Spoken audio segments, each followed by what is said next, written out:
Rebonjour à vous tous. Eh bien, écoutez, nous sommes sur notre table ronde de clôture de la 6e édition des Chemins de l'innovation. C'est un temps fort pour nous. Donc, c'est une conférence de clôture. D'abord parce qu'on va parler de l'avenir de la communication. On va parler de l'avenir de la communication.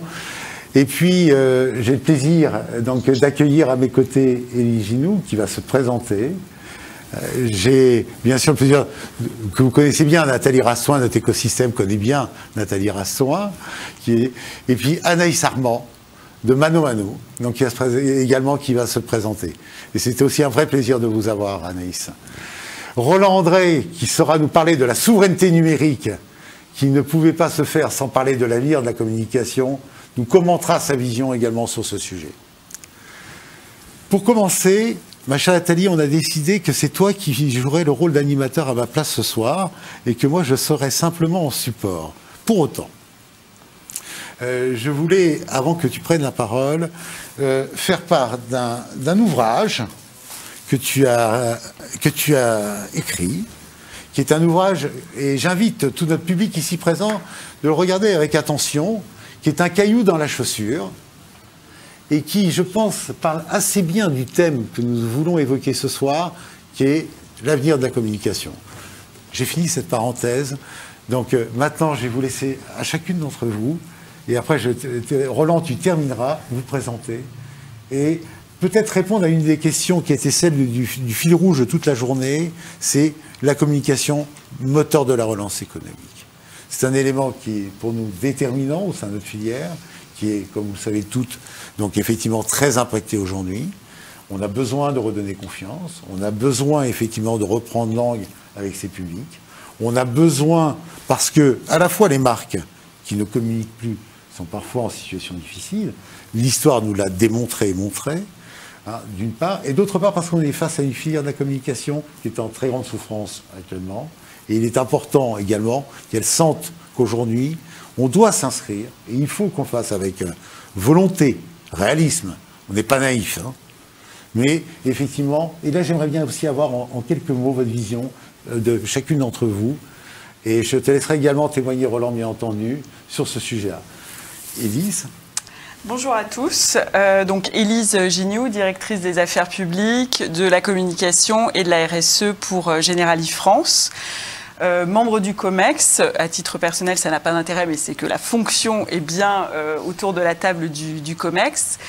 Donc Generali France, c'est tous les métiers de l'assurance vie, présents en France depuis 1832, donc une belle et vieille maison, c'est plus de 7 millions de clients, 9000 collaborateurs et réseaux commerciaux.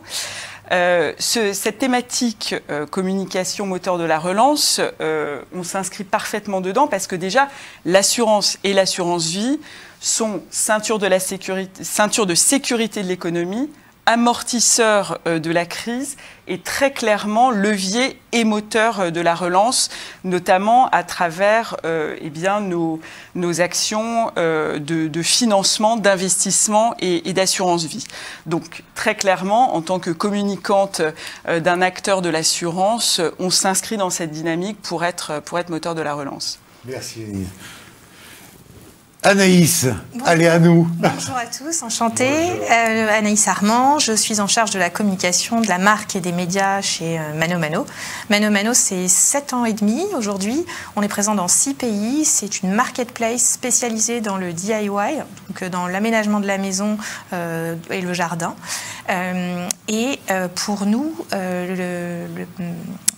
la relance, c'est pas vraiment une relance, c'est plutôt qu'une crise est aussi un facteur d'accélération et on pense au fond de nous qu'à la fois pour les marques qui sont en accélération et à la fois les marques qui sont en crise, elles ont besoin de communiquer parce que la communication sera vecteur de business sur le court et sur le long terme.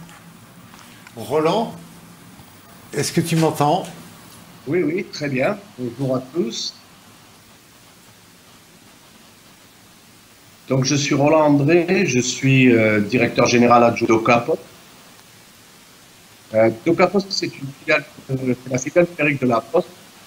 Nous sommes plutôt positionnés, c'est pour ça que je fais là au milieu de ces personnes compte sur la transformation digitale des entreprises, plutôt dans leur process interne. Le client, nous, ce sont les RH, ici, le directeur. Mais on verra tout à l'heure, on en parlera pourquoi je pense que dans la digitalisation, c'est le monde. Voilà, la poste, c'est 700 millions de postes possible. Donc, par rapport à ta question sur la relance, la relance par la relance, elle va passer par beaucoup de leviers. Et que, quoi qu'il se passe demain, on sait que si vos clients ne vous connaissent pas parler de vous, ne sachent pas ce que vous faites, et surtout, et j'y reviendrai tout à l'heure, sans vous, et ne vous suivez pas. Moi, c'est ça. On n'entend pas. On t'entend très très mal. Ah. Roland, on a eu beaucoup de difficultés à t'entendre. J'espère que notre public t'entend. Je suis désolé. Nathalie.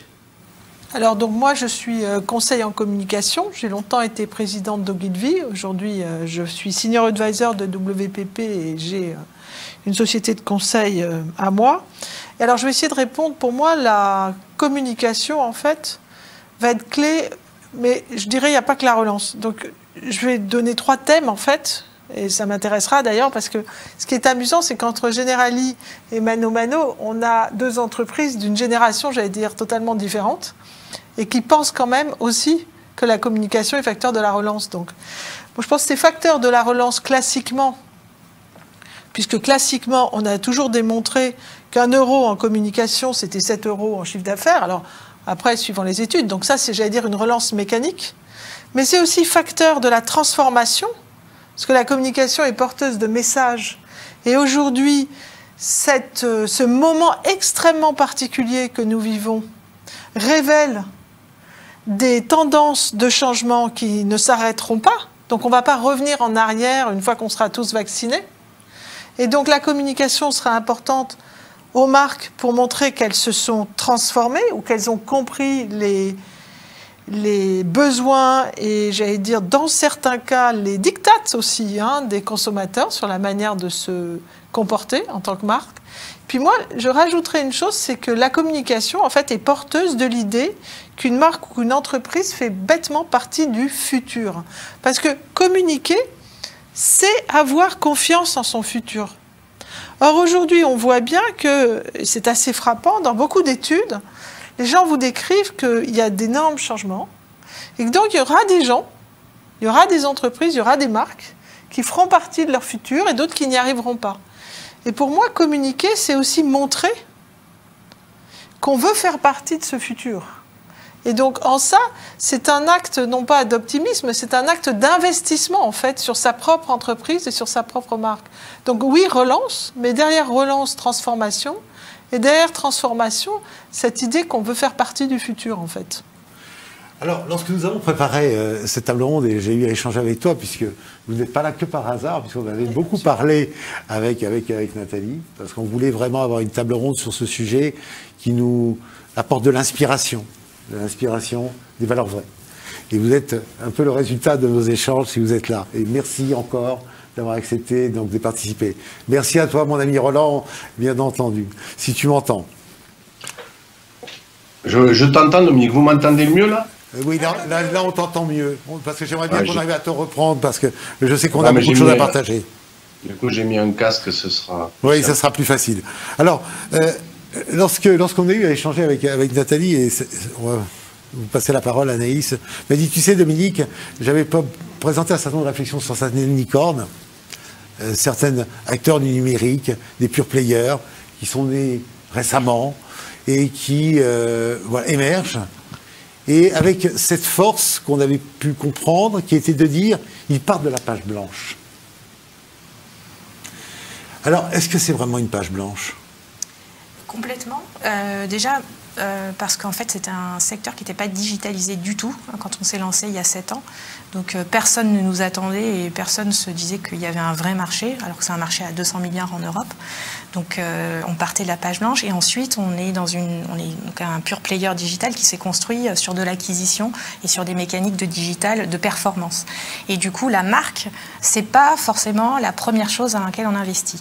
Et pourtant, nos fondateurs, dès le départ, ils ont su qu'ils avaient besoin d'avoir une marque forte et ils ont capitalisé. Ils ont travaillé sur leurs valeurs, la communication interne, la sustainability, etc.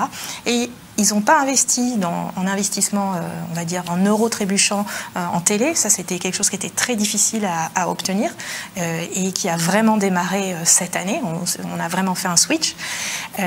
Mais oui, c'est une page blanche parce qu'on n'a pas d'a priori. La seule chose qu'on doit faire, c'est différemment des autres si on veut émerger. Parce qu'en face de nous, on a 2 mastodons européens qui sont leaders sur leur marché et un mastodon américain qui est un pure player du digital. Donc il n'y a pas beaucoup de place pour exister et il faut penser les choses différemment, il faut avoir de l'audace et on n'a pas leur budget et du coup on est obligé de faire les choses de manière maligne, très tactique et s'assurer qu'on travaille avec les bonnes personnes aussi. Et c'est pour ça qu'avoir de bonnes agences, c'est très important et là on a eu la confiance de nos fondateurs pour faire ces choses-là et sans ça je crois qu'on n'y serait pas arrivé. Mais qu'est-ce qui vous manquerait si vous ne faisiez pas de communication ? En fait, le futur, en fait, c'est ce que vous disiez tout à l'heure. Quand on fait que de l'acquisition, c'est sûr, on va transformer les gens du jour au lendemain. Ils ont un besoin précis dans la minute, ils veulent acheter une perceuse. Mais la trace mémorielle qu'on va laisser le mot mano mano sur du Google Shopping, elle est très faible. Et les gens ne se souviennent pas. Et ils ne se souviennent pas quel est votre cœur de métier. Ils ne se souviennent pas qu'ils ont acheté chez vous. Donc, construire la marque, ça va nous installer dans le futur. Et surtout sur des marchés. La France est un marché qui est encombré, mais vous pensez à l'Angleterre ou à l'Allemagne, c'est 3 fois plus gros que chez nous. Donc il y a énormément d'acteurs. Et du coup, voilà, c'est vraiment de travailler sur cette trace et de s'inscrire dans le futur. Ça vous aide aussi, je suppose, quand même, aussi à recruter ? Tout à fait. Les relations presse, notamment, ont eu beaucoup d'impact. Le fait de faire des levées de fonds. Nous, on a recruté 200 personnes cette année en France et en Espagne. Et le fait d'être dans la presse, on était dans Le Point, enfin bref, régulièrement, ça attire. Voilà. Puisque au départ, faut bien se souvenir qu'il y a 7 ans, il y avait peu de gens qui avaient envie d'investir. Une marketplace dans le DIY, ça fait pas rêver. Alors que bon, si on y réfléchit bien, on est une boîte tech, on est français, on fait des choses de manière européenne et on fait attention aux gens. Mais il faut être dedans pour s'en rendre compte. Donc pour être attiré au départ, c'était pas évident. Voilà, une bonne raison de comprendre en fait à quel point la marque entraîne la stratégie de l'entreprise au-delà juste de la performance. Et au-delà de ça, ça attire les investisseurs aussi. Et ça attire les investisseurs. Alors, je crois qu'effectivement, puisqu'on parle de la marque, la plateforme de marque, vous m'évoquiez, Anaïs, qu'effectivement, la plateforme de marque a été lancée le 13. Exactement. Le 13 mars, n'est-ce pas, le jour du confinement ? De lancer notre campagne un vendredi 13. Et le soir d'avant, Emmanuel Macron a annoncé le confinement. Donc pour nous, c'était la première fois qu'on lançait une si grosse campagne dans 5 pays quasiment simultanément. Et tout de suite, les réactions, ça a été qu'est-ce qu'on fait ? Alors, on avait un petit peu d'antériorité parce que c'était déjà le cas en Italie, donc on savait comment ça se passait. On avait beaucoup regardé ce qui s'était passé en Chine et comment le e-commerce avait résisté. Et on a vite tergiversé, on s'est dit en fait non, on va tout garder ce qu'on avait prévu et au bout de 2-3 semaines on s'est dit non, en fait on va accélérer, on va lancer les pays qu'on n'avait pas prévu sur lesquels on n'avait pas prévu d'investir, comme l'Angleterre, et d'accélérer sur des gros marchés, voilà, comme l'Allemagne. Et donc ça a été pour nous, ça a été qui tout double, mais en fait les fondateurs ont été audacieux sur cette prise de parole. Et en fait à partir du moment où on savait que notre business model n'était pas à risque, étant une marketplace, on n'est pas dépendant d'un seul outil logistique, on a beaucoup de partenaires, on a un écosystème de 30 000 personnes qui travaillent avec nous. Ces gens-là, ils ont besoin de nous pour travailler. Et en fait c'était le moment parfait. Et du coup nous avons accéléré, d'autant plus que pendant un mois on a vécu sans concurrence. Donc ce qui n'a pas été le cas du coup pendant le second confinement, mais les gens qui étaient chez eux tout le temps et qui n'avaient rien d'autre à faire que s'occuper de leur maison ou de leur jardin, ils avaient des besoins et on était la réponse à cette chose-là. Et les résultats? Les résultats, c'est qu'en fait, on a fait x4 sur nos ventes sur le mois d'avril. Donc voilà, et ça a perduré ça a continué à perdurer. Et le deuxième confinement, les résultats sont toujours au rendez-vous. Maintenant, on a la concurrence qui est revenue à son niveau classique. Donc c'est beaucoup plus sain en termes de concurrence. Impressionnant. Impressionnant. Alors vous n'avez pas besoin d'investisseurs, on est d'accord, Generali. Tu voulais investir, Nathalie? Non, mais ce que je veux dire, c'est que là, on a une marque qui a plus de 100 ans. Oui, tout à fait, 1831 Voilà. en Italie, à Trieste. Il y a des choses qui sont parfaitement en écho avec Generali, soit en totale opposition, soit avec des choses similaires.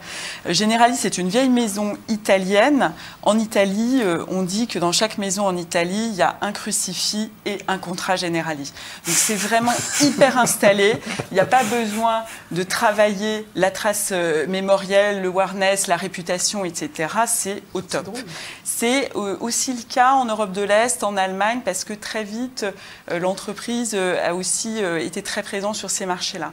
En France, bien que très présent depuis très longtemps, c'est beaucoup moins le cas. On est quand même beaucoup moins connu que des AXA, que des Allianz et tous les mutualistes, Maïf, etc., etc. Donc, nous, on a un enjeu très paradoxal au sein du groupe qui est vraiment de travailler cette image.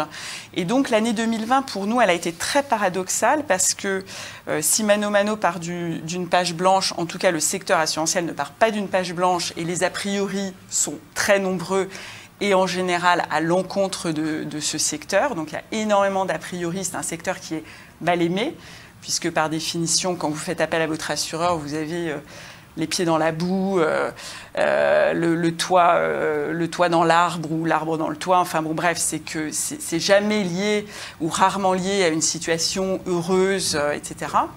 Donc il y a énormément d'a priori sur le secteur de l'assurance. Pour une entreprise Generali, qui doit travailler justement sa réputation, sa notoriété en France. Donc en 2020, on a vraiment été pris dans cet étau-là. On a clairement subi une crise réputationnelle. On a été mis à l'index. Il y a eu une sorte de consensus de l'ensemble des parties prenantes, politiques, médiatiques, à l'encontre des assureurs, qui, par méconnaissance de notre métier, estimaient que nous n'en faisions pas assez. Je pense que l'exemple classique, c'est celui du restaurateur ou du magasin qui a dû fermer son magasin, qui pensait pouvoir bénéficier d'une garantie perte d'exploitation, alors qu'une garantie perte d'exploitation ne se met en œuvre que s'il y a un dommage, un dégât des eaux, etc., mais certainement pas un risque systémique comme celui qu'on a connu avec une fermeture administrative qui concerne l'ensemble du secteur économique. Tout le monde a été mis à l'arrêt. Donc voilà, tout le monde a été mis à l'arrêt. Enfin, c'est une crise quand même assez injuste parce qu'elle a beaucoup plus impacté certains secteurs que d'autres. Mais donc on a d'une part connu cette crise, une crise médiatique très classique, avec un consensus des parties prenantes contre nous, vraiment l'image, le pot de terre contre le pot de fer, le pauvre commerçant contre les méchants assureurs. Et puis, tout en gérant cette crise de notoriété, nous avions également un plan marque, une plateforme de marque que nous souhaitions lancer en 2020. On a tergiversé un peu plus longtemps que Mano Mano, puisqu'on a attendu plusieurs mois avant de la lancer. On a failli vraiment ne pas la lancer en se disant que l'effet, le backlash, l'effet serait complètement adverse. Et puis finalement, on a gardé cette plateforme de marque. On a néanmoins adapté à la fois un peu le tone of voice quand même de la campagne. On a voulu être beaucoup plus dans l'humilité, faire témoigner nos commerciaux, nos agents d'assurance qui sont sur le terrain proches de leurs clients. Donc pour diminuer un peu cet effet, la grosse entreprise qui communique et vraiment être plus dans le relais local. Donc on a revu un peu le ton et puis on a revu aussi les investissements médias. Très clairement, on avait prévu des investissements médias en télé ou au cinéma par exemple. Et on s'est dit non, restons plus humbles. On est parti beaucoup plus sur du digital et donc on a réadapté. Mais on n'a pas du tout regretté ce que nous avons fait puisqu'on a lancé notre campagne en octobre et jusqu'à maintenant on a de très bons résultats, de très bons retours. Donc dans les deux cas, vous avez lancé finalement une nouvelle campagne au milieu. Tout à fait. De la tourmente. De la tourmente. Incroyable. Ouais, et dans les deux cas, vous ne regrettez pas? Non, au contraire. Non, pas de regret, sachant que Generali, nous, on n'avait pas communiqué en France depuis plus de 10 ans. La dernière campagne de marque, pour ceux qui s'en souviennent, c'était avec Zinedine Zidane, donc c'était vraiment un tout autre monde, mais avec un Zizou qui déjà montrait des valeurs très fortes de Generali, puisque c'était autour du concept de la protection de la Terre, protection de la planète. Donc on était déjà dans des sujets autour du care, enfin des choses qui sont quand même aujourd'hui très très prégnantes, a fortiori en sortie, si on peut appeler ça une sortie de crise, à mon avis, voilà. Mais en tout cas, avec déjà des valeurs très fortes sur ces sujets-là. Mais non, aucun regret. Peut-être, j'aurais peut-être interpellé Roland. Roland, sujet qui nous préoccupe beaucoup aussi, parce que l'avenir, c'est aussi la souveraineté numérique. Notre économie est quand même terriblement challengée par cette dimension-là. Quelle est ta lecture sur la souveraineté économique? Je sais que c'est un sujet qui t'est cher, c'est un sujet qui est cher au groupe La Poste en général. Aujourd'hui, on n'a pas de champion. Aujourd'hui, on a des data monopolisées par les grands GAFA, n'est-ce pas? Quelle est ta lecture? Parce que si on parle de l'avenir de la communication, quand on voit le poids de la data aujourd'hui, qu'en est-il? Docteur, j'ai envie de dire. Docteur Roland.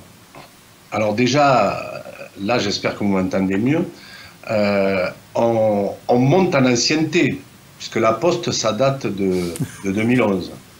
Et puis moi je dois être le plus ancien aussi aujourd'hui ici. Voilà, donc la Poste historiquement c'est la confiance, et DocaPost, donc, comme je le disais tout à l'heure, c'est la filiale numérique qui porte cette confiance dans le monde numérique. Et après, je reviendrai à la souveraineté que peut avoir Dominique. La confiance dans le numérique, c'est quoi?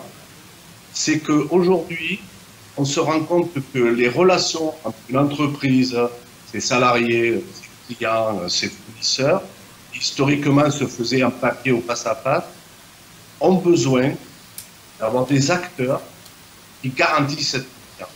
Je ne vais pas rentrer dans la technique, signature électronique, identité numérique, etc., etc. Et donc cette confiance numérique autour également de la data, et j'y reviendrai tout à l'heure, mais je pense vraiment qu'il y aura encore beaucoup de choses qui se feront autour de la data avec les consommateurs dans le futur. Mais la data, donc l'hébergement de la data, et la souveraineté numérique, c'est-à-dire qu'aujourd'hui, si on prend l'exemple de DocaPost, nous garantissons et nous gérons l'ensemble de nos data centers en France, bien sûr. Mais quand on parle de souveraineté, il ne faut pas parler bataille contre les Américains. Non. Il faut voir ça et en fonction des usages, et mon attachement aux usages, et de à quoi sert la donnée. On peut très bien laisser des données chez les Américains. Mais par contre, quand on se retrouve dans des relations sécures, personnelles, il faut garantir la souveraineté. C'est pour ça que nos patrons sont aussi partis projet européen de Gaïa. Et cette confiance et cette souveraineté, juste une illustration, pendant la crise, je ne sais pas si vous avez la première pandémie, je ne sais pas si vous en avez entendu. Il y a eu une application qui s'appelle Maladie Corona, qui a été créée, une start-up, un industriel, et DocaPost, de par l'hébergement de santé, on est le premier hébergeur de santé en France. Quand vous allez dans une pharmacie et vous mettez votre carte vitale, vous savez bien que la pharmacie voit tout ce que vous avez eu en antécédent, et du coup, on héberge toutes ces données. Donc, maladie coronavirus, il y a eu 15 millions d'utilisateurs en France, et ça a permis de diminuer drastiquement les appels au 15, etc., etc. Donc, cette souveraineté qui donne de la confiance, c'est un axe fort qu'on doit porter bien sûr chez nous, en Europe, et que l'on porte chez nous. Ok. J'ai une question, donc, puisqu'on dit la relance, mais on voit donc une crise qui change les habitudes des gens. Par exemple, la souveraineté numérique, on voit les gens de plus en plus conscients de l'usage qu'on fait de leurs données. Les filières, où on s'aperçoit que beaucoup trop de choses sont fabriquées très loin de nous, on voit les gens beaucoup plus conscients des filières. On voit les gens plus conscients du développement durable en général. Il y a aussi un effet de génération.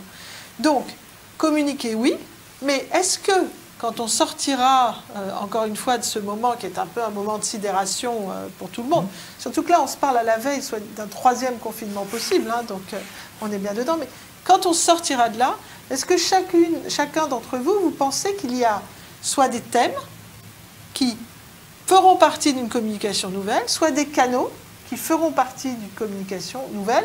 Globalement, qu'est-ce qui aura non seulement continué, mais surtout qu'est-ce qui aura changé dans la communication? En règle générale ou pour nous? Pour vous. Vous savez, les règles générales sont en général la cristallisation de plein de règles d'entreprise. Nous, on s'est beaucoup posé la question, notre campagne, elle était sur l'humour, et on s'est beaucoup posé la question de est-ce que les gens ont envie de rire en ce moment? Et au début, on s'est dit, ça va passer, ou ça passe ou ça casse. Et notamment en Italie, les gens ils parlent beaucoup, ils commandent beaucoup sur les réseaux sociaux, et on a vu tout de suite qu'en fait, ils étaient soulagés. Eux, ils avaient 3 semaines dans les pattes de confinement, ils avaient envie de penser à autre chose. Donc ce qui va rester pour nous, je pense que c'est cette audace, ce décalage et cet humour, parce que la communication et la publicité n'est pas juste là pour informer ou vendre quelque chose, c'est aussi là pour changer les états d'esprit et la manière de consommer, donc sur tout ce qui est vert, écologie, etc. Et aussi pour divertir, penser à autre chose et amener un peu de légèreté. Donc ça, on va le garder. Et sur la partie environnement, je pense qu'en fait, ça a accéléré. Tout ce qui était déjà en marche dans l'entreprise, c'est devenu... on a un vrai budget qui est dédié cette année. Les fondateurs, ça a été un game changer pour eux, pour des raisons personnelles. Et toute l'entreprise s'est mise en marche pour faire ce genre de choses. Et ensuite... au-delà de ça, c'est comment on peut mieux répondre aux besoins des gens. Nous, on a lancé notamment du jour au lendemain, en 15 jours. En fait, vous ne pouviez plus faire appel à un plombier. Donc, comment vous réparez votre chasse d'eau? Donc, on a lancé un service qui s'appelle Allo Mano et qui permettait, via chat ou vidéo call, de répondre à toutes vos problématiques de la maison que vous ne savez pas faire d'habitude et que vous faites appel à quelqu'un qui vient et qui intervient grâce à votre assurance notamment. Et du coup, on remet le conseil et on remet le besoin des gens et comment on peut les aider. Et ça, c'est des choses qu'on va développer encore plus. Voilà.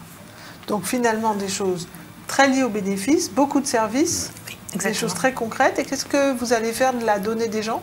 Est-ce qu'il y a de plus en plus de consommateurs qui vous disent qu'est-ce que vous faites de mes données? Ou est-ce que c'est juste dans l'Europe? Alors, en Allemagne, c'est beaucoup plus prégnant qu'en France. En Angleterre, les gens sont beaucoup plus connaisseurs.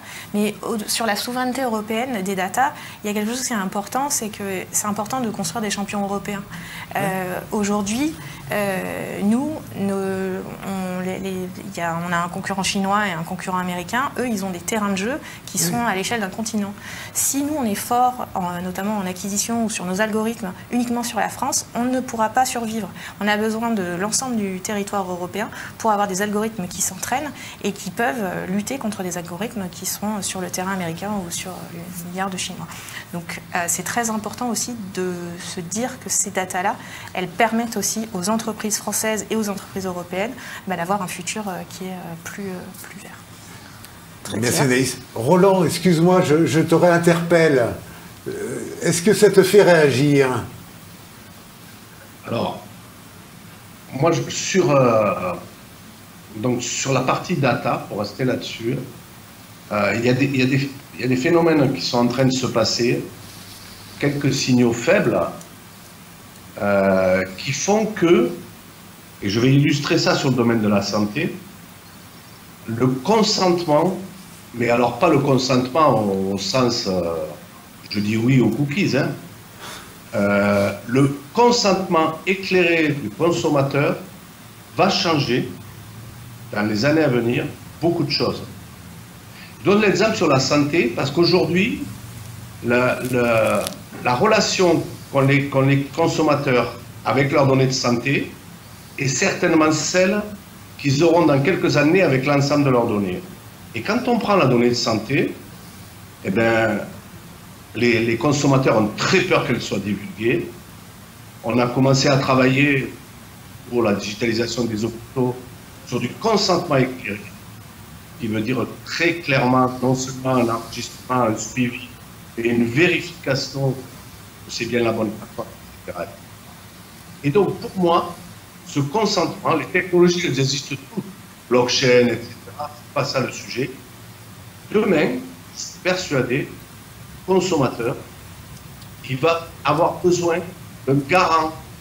Et quand on regarde ce qui se passe aujourd'hui aux États-Unis avec pas mal d'entreprises qui sont positionnées sur ce sujet, on parle du VRF depuis 15 ans, Vendor Relationship Management, c'est des choses qui vont arriver. C'est-à-dire que le consommateur, il va reprendre la main sur ces sujets et il ne va pas vouloir qu'ils utilisent n'importe quoi. Et il va avoir besoin de garants. Ça va avoir des impacts sur les acteurs chez nous, différents acteurs aujourd'hui. Donc pour moi, je vais répondre clairement, quand on travaille d'accord, quand on travaille dans la relation, bien sûr, travailler sur la partie écologie, etc. Mais il faut travailler sur la confiance du consommateur, et pas uniquement avec notre entreprise, mais avec l'ensemble des acteurs sur la confidentialité. Juste un exemple, il s'est passé à WhatsApp et a annoncé le 8 février des changements général, c'est quand même intéressant. Je n'en dirai pas plus parce que vous savez tous ce que c'est, vous savez tout ce qui s'est passé, eh bien, ça s'appelle ça un signal faible. Oui. Nathalie. Je pense que c'est un signal un peu plus que faible, parce que comme moi je suis depuis très longtemps sur Signal pour des raisons, j'ai vu tout d'un coup tous mes amis arriver, donc je me suis dit oui, c'est un signal un peu plus que faible. Alors, Generali, qu'est-ce qui va quand même changer à la sortie de ce moment clé et qu'est-ce qui restera le même? Là, on sait que la communication, la publicité restera aussi un plaisir. Ça peut être de l'humour, ça peut être de l'imaginaire et que des choses vont changer. Et alors, ben, il y a clairement, oui, une transformation ou une accélération de transformation de nos métiers de com, et puis de nos business models et des métiers de nos entreprises. Transformation de nos métiers de com, parce que, par exemple, nous, en 2021, on va avoir un budget qui est identique à celui qu'on avait en 2019, par exemple.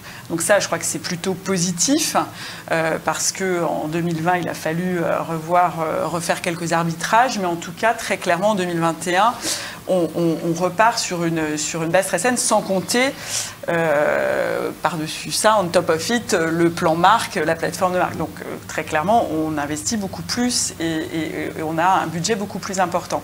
Mais on transforme nos métiers de communication, parce que c'est vrai que l'événementiel, on va revoir nos façons de créer les événements internes, externes, on se digitalise un peu plus, on ne néglige pas le présentiel, mais voilà, il y a des modes hybrides qu'il va falloir mettre en place, alors que par exemple dans ma fonction RSE, on va investir de façon plus importante et plus en proximité avec nos marchés dans la réflexion de la transformation de nos business models ou bien de nos services aux clients, comme Mano Mano ou DocaPost le font aussi. Service aux clients par exemple, on a innové pendant la crise. En une semaine, on a lancé un nouveau produit d'assurance et d'assistance. Je dis une semaine parce que c'est rarement les délais qui sont en place dans une compagnie d'assurance quand on développe un nouveau produit. Et ce nouveau produit qui s'appelle Covid Protection Salariée, c'est pour les chefs d'entreprise et les indépendants. Wow. C'est une garantie si on est infecté par le Covid. Et donc, il y a toute une série de garanties qui se mettent en place, d'assistance, de portage de repas, etc., etc. Donc ça, c'est positif, mais je dirais on s'inscrit sur des business models déjà existants. Mais par contre, c'est un produit qu'on a voulu à but non lucratif. Donc tous les bénéfices que l'on fait sur la distribution de ce produit, eh bien, on les redistribuera à des associations qui ont été particulièrement impactées par la crise sanitaire. Donc ça, c'est déjà des transformations vers des produits avec un impact, une externalité positive d'ordre social ou sociétal, je dirais. Là, très clairement, dans les prochains mois, on va vraiment poursuivre ces transformations-là pour réfléchir à des produits plus verts, à fort impact écologique, environnementaux ou bien sociaux et sociétaux. Et ça, je dirais, c'est important dans nos métiers d'assurance et c'est important dans nos métiers d'investissement et tous les produits qu'on a en assurance vie, par exemple.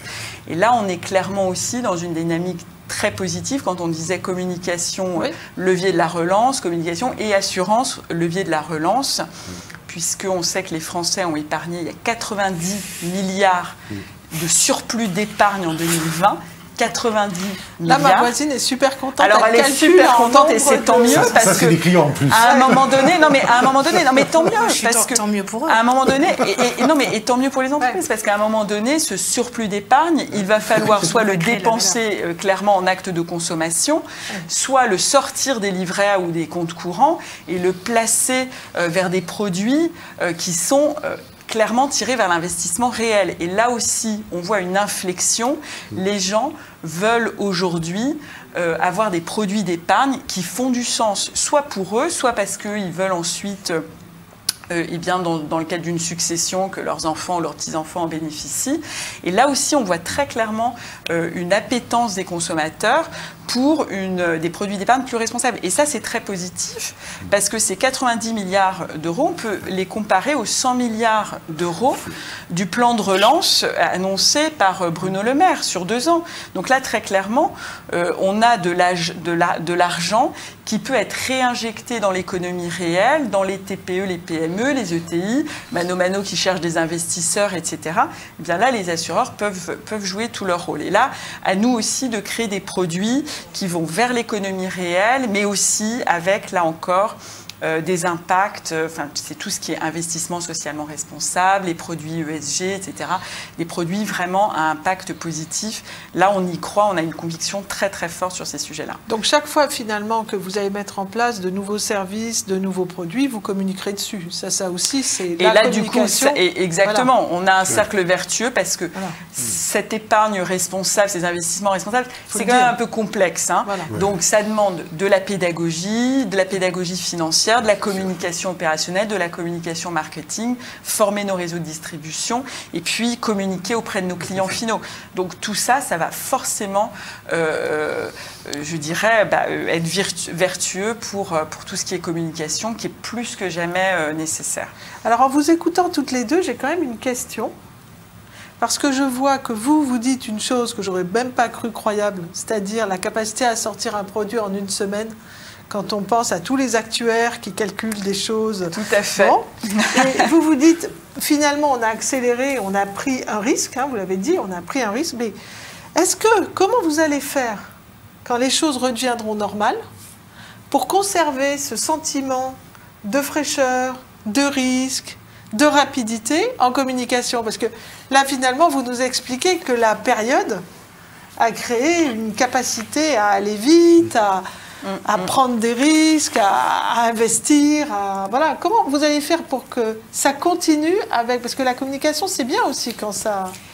Alors, je pense que nous, en étant pure player, dans notre ADN, on a l'agilité. Et on fait des A/B tests. Je ne pourrais pas vous dire le nombre d'A/B tests qu'on fait par trimestre, mais on fait de nouvelles choses tous les trimestres. Donc ça, c'est quelque chose qui est ancré. Et les équipes, c'est un moteur pour elles. Et c'est comme ça qu'elles se réalisent. Donc ça, je n'ai pas du tout de crainte, en tout cas dans notre société, que ça change. Et ensuite, là, on avait construit quelque chose sur 6 mois qui est arrivé au bon moment. Là, on a eu de la chance. Maintenant, Mon but, c'est plutôt d'être encore plus fort dans cette réactivité, cette agilité, comme savent le faire des gens comme Burger King, Ikea, qui arrivent à choper le moment. À chaque fois, ils sont sur le coup. Et ça demande d'avoir des équipes qui sont très comitées et aussi des partenaires avec qui qui sont vraiment des sparring partners, avec qui on va avoir la confiance de prendre des risques et de le faire de manière régulière. Donc vous dites, je suis un pure player, je suis dans l'agilité, et en plus les gens verront que ça a marché. Alors pour Generali... Depuis le début, on parle, c'est vrai, beaucoup de communication externe et d'interaction avec les business. On parle beaucoup de plan marque. Mais c'est vrai que cette crise-là, elle est très importante aussi pour, je dirais, montrer toute l'importance de la communication interne et de l'interaction entre la com interne et les RH. Alors, si Mano Mano est pure player, bon, nous, on est pure player de l'assurance, je dirais, voilà.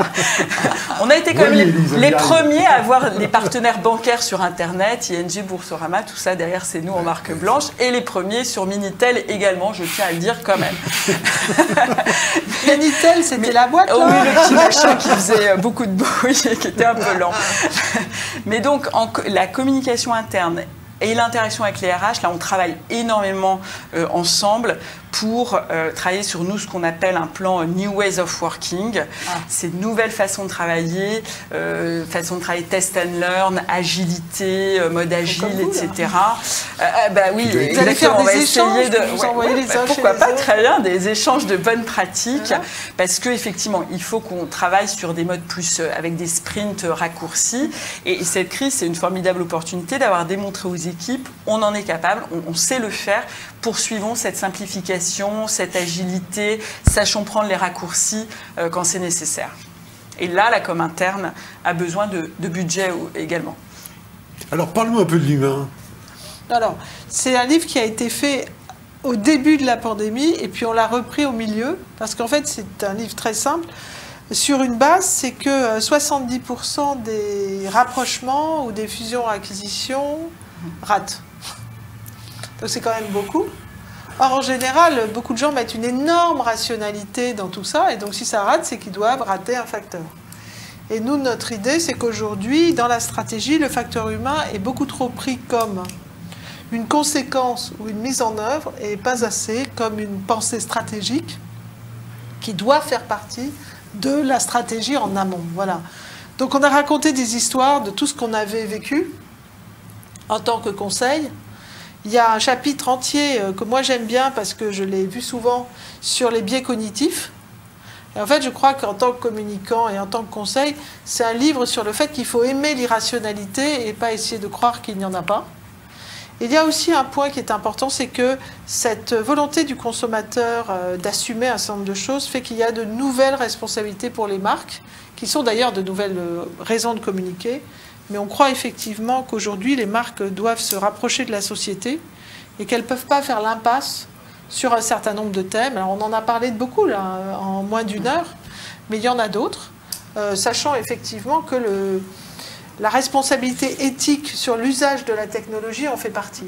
Moi, j'avais parié il y a 10 ans qu'il y aurait une espèce de rapport de gouvernance des données, comme il y a aujourd'hui un rapport de développement durable. On n'en est pas encore là, mais je pense qu'on s'en rapproche. On s'en rapproche.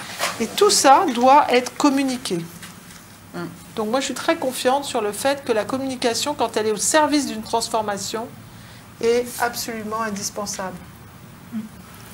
Roland, souhaites-tu réagir, toi, l'homme des usages, lorsque tu n'es pas l'homme du numérique et de tout moins de la souveraineté? Par rapport à ce que vous venez de dire, Nathalie, je partage à 100%. D'ailleurs, juste chez DocaPost, sur les 3 dernières années, on a racheté 9 entreprises et on a 8 entrepreneurs qui sont toujours là. Et donc, la prise en compte de l'humain, c'est pas uniquement dire on l'aime bien ou quoi que ce soit. C'est autre chose pour moi. Ah oui, c'est sûr. C'est-à-dire que derrière, et d'ailleurs ça ressemble un peu à ce qu'on doit faire en marketing, à ce qu'on fait en com, c'est se poser toujours la question de l'autre, comment il est, et en clair, pour le dire autrement, à quoi ça sert? La relation que j'ai avec lui, en quoi elle lui sert? Et c'est pour ça que je parle beaucoup de confiance, c'est pour ça que je suis quand même persuadé que demain, cette confiance et cette envie d'un consommateur vis-à-vis d'une marque de dire, ben voilà, je veux être en contact avec elle, je veux acheter chez elle, deviendra bien sûr par toutes les actions de communication, de connaissance, mais également de preuve qu'on est sur une relation équilibrée, on prend en compte ce qu'il dit, on le connaît, mais quand même, on le laisse tranquille et qu'on n'agit que quand il veut. C'est pour ça que je parle de ça. Et moi, je voudrais dire, Dominique, je ne sais pas si c'est le mot. Ça touche à sa fin, mon cher Roland. Alors, je finis là-dessus, parce que moi, je vous ai beaucoup parlé de confiance, etc. Vous avez compris. Mais nous, en tant que DocApost, on communique aussi. Oui. Et bien sûr.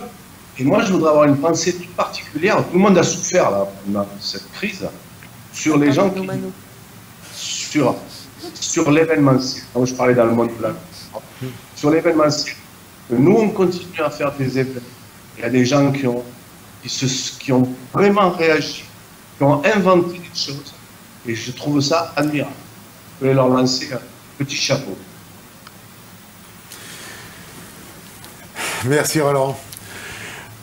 Nathalie, il va être l'heure qu'on conclut. On aurait pu y passer beaucoup de temps. Je sais qu'on avait beaucoup de choses à se dire. On n'a pas parlé donc de dimension environnementale telle qu'on avait imaginé le faire. La communication impact, comment impacte la société? Je pense qu'on a effleuré le sujet. On a effleuré le sujet, mais en fait, on sait aussi aujourd'hui qu'il y aura non seulement un retour à la croissance, hein, comme commence à le dire, mais il y a des changements. Et la communication, en fait, tout le monde en dit du mal, sauf quand il s'agit d'accompagner des changements de comportement. Et là, tout d'un coup, ça ne s'appelle plus la communication, d'ailleurs, hein, ça s'appelle la pédagogie, etc. Donc, je pense qu'il faut assumer que dans un monde qui non seulement a besoin de relance, mais a besoin de transformation, a besoin de prévention dans la santé, a besoin de nouveaux gestes environnementaux, a besoin que les marques y contribuent, parce que c'est ce que veulent les gens, la communication sera en fait non seulement plaisante, intéressante et nous donnera du désir, mais elle sera aussi assez éthique, puisqu'elle permettra aussi d'aider tout le monde à aller sur ces nouveaux chemins. Donc je pense que ça va être, non pas un âge d'or de la communication, mais vraiment un âge un peu citoyen de la communication dans les années qui viennent. Voilà. Merci beaucoup. Merci Lise. Merci. Merci. On se reverra très vite, certainement, pour poursuivre le sujet et l'élargir.